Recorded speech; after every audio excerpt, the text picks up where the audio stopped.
Hi everyone, मैं हूं आपकी श्रद्धा दीदी एंड वेलकम टू अपना कॉलेज। आज की वीडियो के अंदर हम डिटेल में डिस्कस करने वाले हैं कि कैसे हम चैट जीपीटी को एज अ टूल यूज कर सकते हैं अगर हम एक कोडर या फिर प्रोग्रामर हैं तो। ओपन एआई नाम की कंपनी ने पिछले साल नवंबर 2022 के अंदर एक चैटबॉट रिलीज किया था जिसका नाम था चैट जीपीटी। अब ये जो चैटबॉट है ये जनरेटिव एआई पर बेस्ड है, यानी ऐसा आर्टिफिशियल इंटेलिजेंस जिसको अगर आप कुछ लिख कर देंगे जिसे हम प्रॉम्प्ट कहते हैं तो ये उसके बेसिस पर आपके लिए कुछ टेक्स्ट या फिर कुछ और चीज जनरेट करेगा। अब चैट जीपीटी सिर्फ टेक्स्ट तक लिमिटेड है, यानी हमारे लिए कुछ भी टेक्सचुअल इंफॉर्मेशन जनरेट करता है, पर ये मार्केट का अकेला जनरेटिव एआई नहीं है। मार्केट के अंदर अभी और भी जनरेटिव एआईज अवेलेबल हैं जिसको अगर आप कुछ भी लिख कर देंगे तो उसके बेसिस पर उनमें से कुछ आपके लिए इमेजेस जनरेट कर देंगे, कुछ आपके लिए वीडियोस जनरेट कर देंगे। बट डेफिनेटली चैट जीपीटी अभी हमारे पूरे मार्केट का या फिर पूरे जो इंडस्ट्री है उसका सबसे पॉपुलर जनरेटिव एआई है। इसकी पॉपुलैरिटी को मेजर करने का एक छोटा सा मेट्रिक है इसके नंबर ऑफ रजिस्टर्ड यूजर्स, यानी सिर्फ 5 दिन के अंदर चैट जीपीटी के 1 मिलियन रजिस्टर्ड यूजर्स हो गए थे। अगर इस फिगर को इंस्टाग्राम से कंपेयर करें, जिसे सोशल मीडिया टर्म्स में बहुत ज्यादा एडिक्टिव प्लेटफॉर्म माना जाता है, तो इंस्टाग्राम को 1 मिलियन यूजर्स लाने के लिए 2.5 महीने लगे थे और चैट जीपीटी को सिर्फ 5।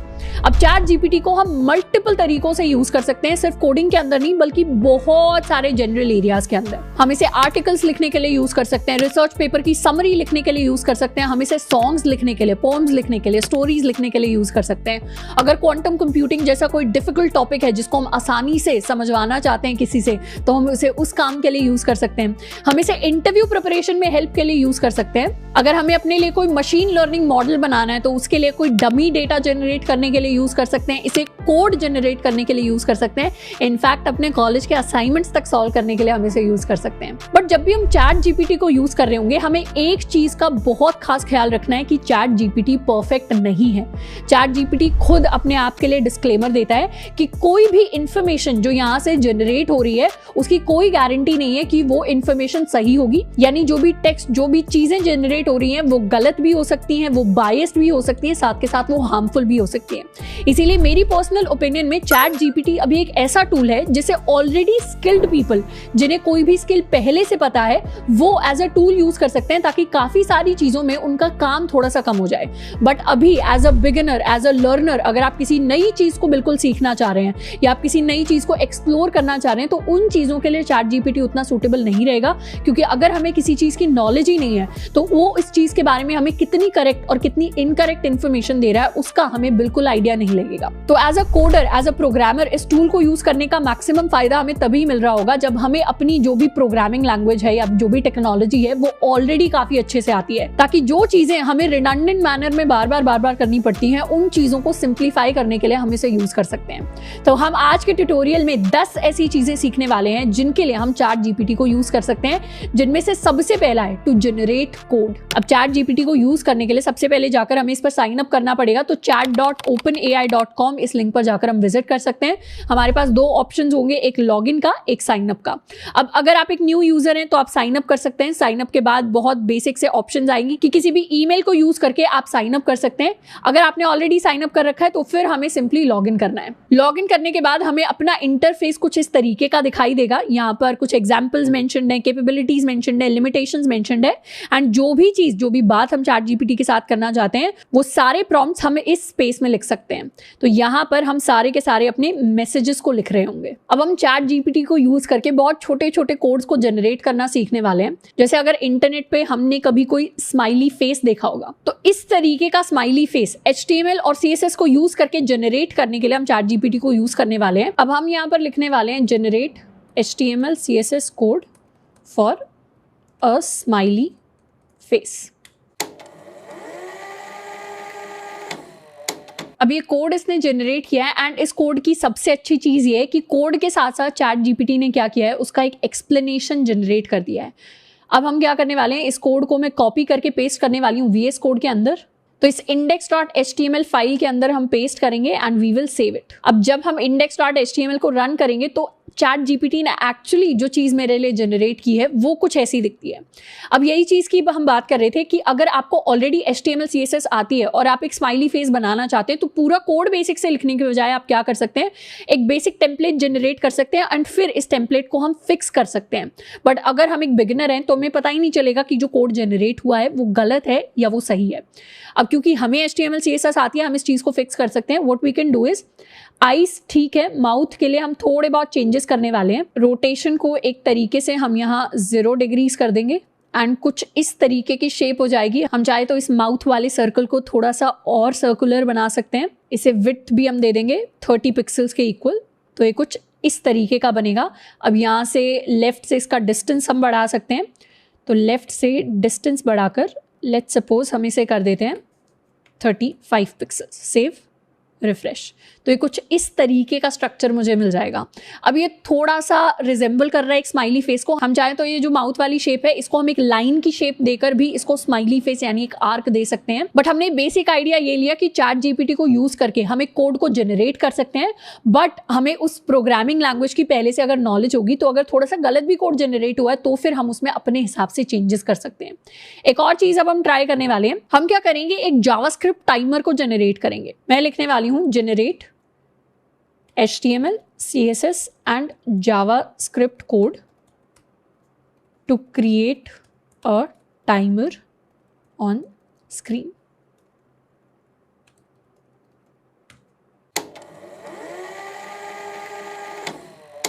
तो एक कोड हमारे लिए जनरेट हुआ है जिस कोड को हम कॉपी करके रन करेंगे। Save and run. तो कुछ इस तरीके का मेरी स्क्रीन पर एक टाइमर रन कर रहा है जो बैकवर्ड्स की तरफ काउंट कर रहा है। मैं इसे रिफ्रेश करूं अगर तो ये दोबारा से रीस्टार्ट हो जाएगा एंड 1 मिनट का इसने टाइमर जनरेट किया है। हम चाहें तो इसमें कुछ कुछ चेंजेस कर सकते हैं, जैसे मैं चाहूं तो टाइमर को मैं 2 मिनट से स्टार्ट करवा सकती हूँ।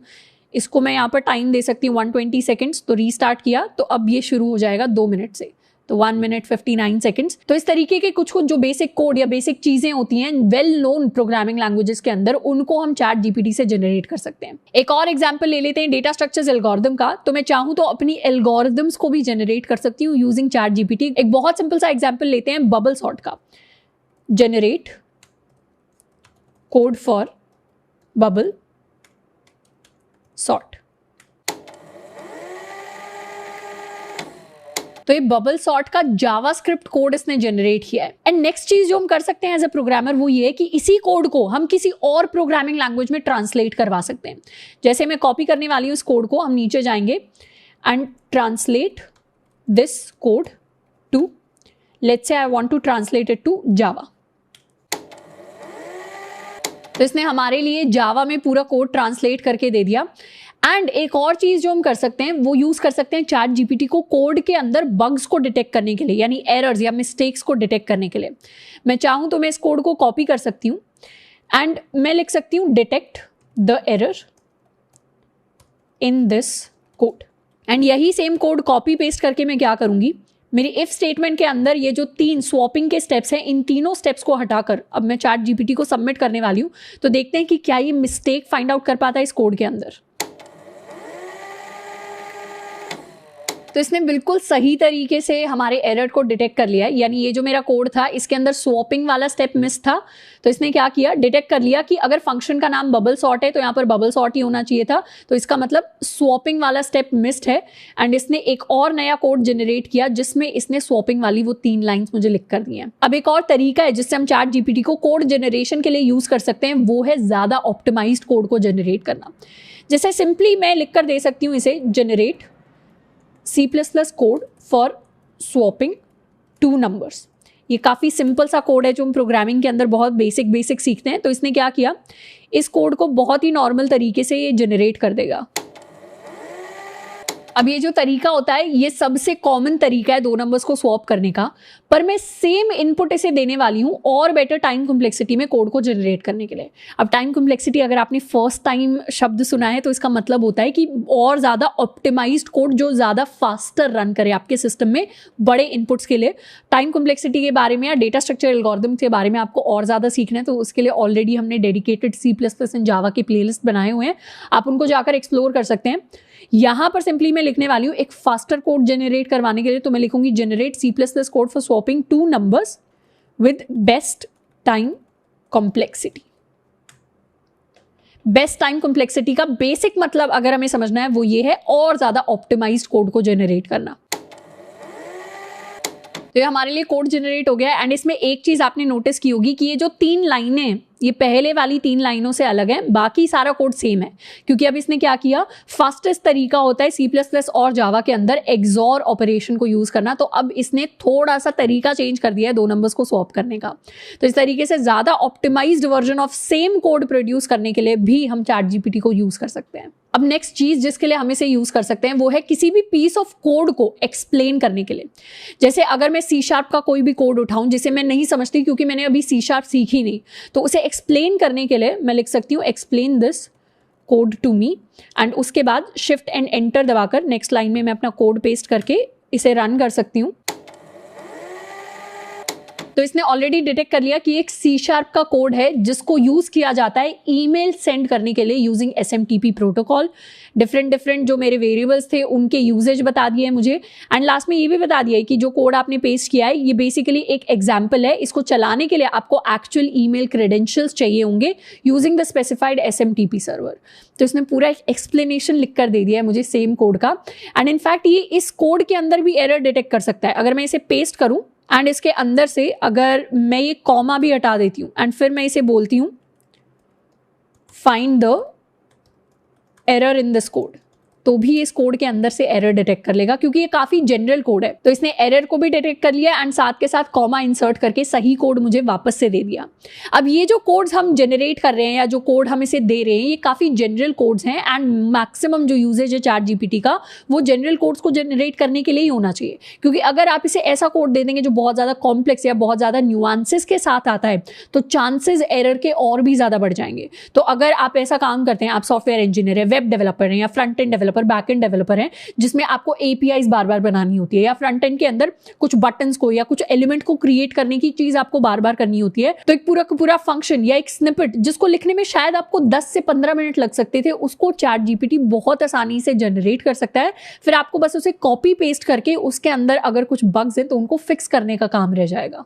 नेक्स्ट चीज जिसके लिए हम ChatGPT को यूज कर सकते हैं वो है to ask for git commands, यानी गिट, गिटहब, इनको अगर हम बार बार यूज करते हैं तो वो बहुत सारी कमांड्स होती है तो उनको हम भूल जाते हैं। तो कौन सी गिट कमांड कौन सी सिचुएशन में यूज करनी है उसके लिए हम ChatGPT को यूज कर सकते हैं। जैसे मैं इससे पूछ सकती हूँ git command to combine multiple git commits into 1। तो इसने क्या किया, मुझे ये बता दिया कि मुझे कौन कौन सी कमांड्स को यूज करना है और किस किस प्रोसेस के थ्रू मुझे वो चीज कंप्लीट करनी है। मैं चाहूँ तो बहुत बेसिक सी चीज भी पूछ सकती हूँ गिट के अंदर, git command to commit changes. तो बहुत बेसिक सी एक कमांड होती है जिसको ये मेरे लिए जनरेट करके दे देगा। तो इसने कमिट एंड पुश का पूरा प्रोसेस हमारे लिए एक तरीके से जनरेट करके दे दिया है। नेक्स्ट चीज जिसके लिए हम एज अ कोडर ChatGPT को यूज कर सकते हैं वो है टू राइट डॉक्यूमेंटेशन। जैसे अगर मैं अपने पुराने कोड की बात करूं, ये जो SMTP वाला मेरा C# कोड था, इसे मैं क्या कर सकती हूँ, इसके लिए डॉक्यूमेंटेशन लिखने के लिए I can write documentation for my code. तो इसने क्या किया, पूरे एक छोटे से कोड के लिए इसने प्रॉपर डॉक्यूमेंटेशन जनरेट कर दिया है। एंड इसका मेजर फायदा हमें ओपन सोर्स में हो सकता है, क्योंकि कई बार हम बहुत सारी गिटहब रेपोज बनाते हैं और वहां पर अगर हमें एक रीडमी फाइल जनरेट करनी है तो उसको खुद लिखने की बजाय हम क्या कर सकते हैं, ChatGPT को यूज करके जनरेट कर सकते हैं। या फिर कॉलेज लेवल प्रोजेक्ट्स के लिए अगर हम अपनी जो डॉक्यूमेंटेशन है वो जनरेट करवाना चाहते हैं तो हम वो चीज कर सकते हैं। ऑब्वियसली अगर आप किसी कंपनी के अंदर काम कर रहे हैं, वहां के बड़े बड़े कोड्स आप यहाँ पर पेस्ट करके उनकी डॉक्यूमेंटेशन जनरेट करेंगे तो वो और ज्यादा कॉम्प्लेक्स एंड इनकरेक्ट आउटपुट आपको जनरेट करके देगा। बट सिंपल चीजों के लिए, प्रोजेक्ट लेवल तक की चीजों के लिए हम इस चीज को अच्छे से यूज कर सकते हैं। एक चीज जिसके लिए हम ChatGPT को यूज कर सकते हैं वो है टू राइट अ रेज्यूमे, यानी मैं अपनी सारी डिटेल्स या जो टेक्नोलॉजीज मुझे आती हैं उनको अगर सबमिट करूं तो वो मेरे लिए एक बेसिक सा रेज्यूमे टेम्पलेट जनरेट कर सकता है। तो हम इसे प्रॉम्प्ट देने वाले हैं। मैं लिखूंगी I am a BTech computer science student, मैंने मल्टीपल प्रोजेक्ट्स मशीन लर्निंग को यूज करके किए हुए हैं and I want to apply to a company for a fresher data analyst role, generate a resume for me, and इसको हम करेंगे enter. तो इसने क्या किया, मेरे लिए ये रिस्पॉन्स जनरेट किया है जिसके अंदर ऊपर हमारी बेसिक डिटेल्स हैं, ऑब्जेक्टिव है, हमारी एजुकेशन है, स्किल्स के अंदर क्योंकि मैंने ऑलरेडी बताया कि मैंने मशीन लर्निंग की हुई है और मैं डेटा एनालिस्ट के लिए अप्लाई करना चाहती हूँ, तो मशीन लर्निंग के लिए जो टूल्स एंड टेक्नोलॉजीज यूज होते हैं वो इसने ऑलरेडी इंक्लूड कर दिए स्किल्स के अंदर। इसके साथ साथ डेटा बेसिस को इंक्लूड कर लिया है क्योंकि वो भी जॉब का पार्ट है, एंड डिफरेंट एंड जनरल चीजें जो होनी चाहिए एक अच्छे रेज्यूमे के अंदर वो इंक्लूड कर दिया। अगर मुझे प्रोजेक्ट्स के बारे में बताना है तो उनके लिए एक सेक्शन बना दिया है, वर्क एक्सपीरियंस के लिए बना दिया है, अगर सर्टिफिकेट्स हैं तो उनके लिए बना लिया, पर्सनल प्रोजेक्ट्स के लिए बना दिया है। तो एक बेसिक टेम्पलेट मुझे मिल गया रेज्यूमे का, सिर्फ टेक्सचुअल इन्फॉर्मेशन जिससे हम एक शुरुआत कर सकते हैं। नेक्स्ट चीज जिसके लिए हम चैट जीपीटी को यूज कर सकते हैं वो है to practice for a job interview. यानी मान लेते हैं कि मैंने सॉफ्टवेयर इंजीनियरिंग पोजीशन के लिए गूगल में अप्लाई किया है एज अ फ्रेशर और मेरा डीएसए का, डेटा स्ट्रक्चर्स एंड एल्गोरिथम्स का राउंड आने वाला है, बट अभी मेरे पास कोई दोस्त नहीं है जिसके साथ बैठकर मैं प्रैक्टिस कर सकूं। मैं चाहती हूं कोई मुझसे डीएसए के क्वेश्चंस पूछ ले प्रैक्टिस के लिए। तो इस तरीके से हम एक छोटी सी चीज लिख सकते हैं। मैं कुछ ऐसा लिख सकती हूँ कि ask me 3 data structure and algorithm interview coding questions for a software engineer position. तो इसको मैं करूंगी एंटर, एंड इसने 3 डीएसए बेस्ड सवाल मुझसे पूछ लिए। Given a string of characters, write a function to determine if it is a palindrome और नॉट। हम स्टैक डेटा स्ट्रक्चर को यूज करेंगे, ये इसने ऑलरेडी कंडीशन बता दी है। बाइनरी सर्च एल्गोरिथम को यूज करके to search for an element in a sorted array. तो इस तरीके से इसने मुझे 3 सवाल दे दिए। मैं चाहूँ तो सवालों का लेवल अप या डाउन भी कर सकती हूँ, यानी अगर मैं चाहती हूँ इससे थोड़े से ईजी सवाल पूछे जाएं तो मैं यहाँ ऐड कर सकती हूँ 3 easy data structure and algorithm interview coding questions. तो अब जो जनरल सवाल ये मुझसे पूछ रहा है डीएसए से रिलेटेड, ये काफ़ी इजी लेवल के सवाल हैं as compare to these questions. और हम चाहें तो लेवल बढ़ा भी सकते हैं इजी की जगह। अगर मैं 3 के बाद यहाँ पर डिफ़िकल्ट लिख दूँ तो थोड़े से और लेवल अप होकर मुझसे सवाल पूछे जाएंगे। तो पहले जहाँ हम स्टैक को यूज़ कर रहे थे, अब इसने क्या किया, डायनेमिक प्रोग्रामिंग डीपी का सवाल मुझसे पूछ लिया है, बाइनरी सर्च ट्री का सवाल पूछ लिया है, एंड इस तरीके से ग्राफ थ्योरी को यूज़ करके सवाल पूछ लिया है। इस तरीके से इंटरव्यू क्वेश्चंस की भी हम प्रैक्टिस कर सकते हैं, सिर्फ डीएसए के लिए नहीं, इनफैक्ट थ्योरी क्वेश्चंस के लिए। मैं सेम चीज़ पूछ सकती हूँ डेटा स्ट्रक्चर्स एंड एल्गोरिथम की जगह यहाँ पर मैं लिख सकती हूँ ऊप्स इंटरव्यू क्वेश्चंस, या फिर इसे पूरा लिख देते हैं object oriented programming interview questions for a software engineer position. तो इसने बहुत बेसिक से oops related questions, class related, inheritance related questions हमसे पूछ लिए हैं। तो ये एक और तरीका है जिससे हम इसे एज अ टूल यूज कर सकते हैं। एंड एक लास्ट तरीका जिसके लिए हम इसे यूज कर सकते हैं वो ये है कि अगर हमें कोई नई टेक्नोलॉजी सीखनी है, प्रोग्रामिंग की ही, कोडिंग की ही, किसी नई फील्ड में जाना है, तो हम इसे एक रोड मैप जनरेट करने के लिए भी बोल सकते हैं। ऑल्दो ये वाला तरीका मैं इतना ज़्यादा एडवाइस नहीं करूँगी बिगिनर्स को, क्योंकि कभी कभी जो रोड मैप आता है उसके अंदर मल्टीपल चीज़ें ऐसी होती हैं जिनमें से हमें एक ही चीज़ सीखनी होती है, बट वो इतना ज़्यादा क्लैरिफिकेशन उसके बारे में नहीं होता। जैसे मैं चाहूँ तो मैं इसे बोल सकती हूँ to generate a road map to become a front end engineer, which technologies to learn। अब यहाँ पर तो इसने जो प्रोसेस बताया वो बिल्कुल ठीक प्रोसेस बताया, बट इसी सेम सवाल को अगर मैं थोड़े से दूसरी तरीके से पूछ लेती, जैसे I want to become a front end, मान लेते हैं मैंने पूछा डेवलपर या engineer, what should I learn. जैसे I want to be a software engineer, what should I learn. अब इसने ऑल दो सॉफ्टवेयर इंजीनियरिंग के लिए एक अच्छा खासा रोड मैप जनरेट किया है, बट एज अ फ्रेशर इसमें कुछ चीज़ें हैं। जैसे as a fresher programming languages आपको सीखनी चाहिए, डेटा स्ट्रक्चर एल्गोरिथम सीखना चाहिए, डेटाबेसेस की नॉलेज होनी चाहिए, वेब डेवलपमेंट किसी भी तरीके का, अगर आप वेब डेवलपमेंट ना करें और ऐप डेवलपमेंट करें तो वो भी चलेगा, पर वो चीज़ यहाँ पर थोड़ा सा स्पेसिफाइड नहीं है। तो वो कोई ह्यूमन या कोई मेंटर या आपका कोई कॉलेज के अंदर सीनियर या टीचर ही आपको बता सकता है कि ये चीज़ के अलावा आप ये चीज़ भी कर सकते हैं, तो आप ये दूसरे वाली चीज़ भी कर सकते हैं। इसके अलावा वर्जन कंट्रोल की नॉलेज होनी चाहिए जो अच्छी है, कॉलेज लेवल पे सीखेंगे तो अच्छा होगा। टेस्टिंग डीबगिंग के बारे में पता होना चाहिए, पर क्लाउड कंप्यूटिंग के बारे में पता ही पता होना चाहिए। तो एज अ फ्रेशर इतनी ज्यादा नॉलेज क्लाउड कंप्यूटिंग की रिक्वायर्ड नहीं होती। अगर आप गूगल, माइक्रोसॉफ्ट या अमेजॉन जैसी कंपनीज के लिए इंटरव्यू कर रहे हैं तो बेसिक आपको बहुत बेसिक पता हो तो वो एक प्लस पॉइंट की तरह देखा जाता है। एजाइल डेवलपमेंट के बारे में इतना ज्यादा फ्रेशर रोल में आपसे एक्सपेक्ट नहीं किया जाता कि आपको पता भी होगा कि एजाइल का मतलब क्या होता है। सॉफ्ट स्किल्स जरूरी है, बट डेफिनेटली उनके बेसिस पर आपको टेक इंटरव्यूज में उतना ज्यादा हार्शली जज नहीं किया जाएगा। तो मैक्सिमम चीजें सही बताई हैं, बट थोड़ी बहुत अगर आपको गाइडेंस पर्सपेक्टिव से इसे देखना है या नई चीजों को सीखने के पर्सपेक्टिव से इसे देखना है तो वहां पर एक ह्यूमन टच थोड़ा सा जरूरी हो जाता है, जो शायद आप अपने किसी सीनियर से पूछेंगे तो थोड़ा सा बेटर समझ में आएगा और एक एक्सपीरियंस पर्सपेक्टिव आपको मिल रहा होगा। बट डेफिनेटली चैट जीपीटी एक काफी अच्छा टूल है अगर ऑलरेडी कोई एक्सपीरियंस पर्सन इसे यूज करना चाहता है अपनी डे टू डे जो वर्क है, कोडिंग का काम है, उसे ऑप्टिमाइज करने के लिए। एंड ये टूल अब टाइम के साथ इंप्रूव ही होता रहेगा एंड वी नेवर नो कि हमें आने वाली ईयर्स के अंदर और कौन से बेटर एआई टूल्स अवेलेबल मिल जाए जो कोडर्स की जो लाइफ है उसको और ज्यादा आसान बना दे। तो आई होप कि ट्यूटोरियल आपको अच्छा लगा होगा एंड इस ट्यूटोरियल से रिलेटेड या और भी एआई से रिलेटेड आपको कोई भी वीडियो चाहिए उसके बारे में आप मुझे नीचे कमेंट करके बता सकते हैं। आज के लिए इतना ही, मिलते हैं नेक्स्ट वीडियो में। Keep learning and keep exploring.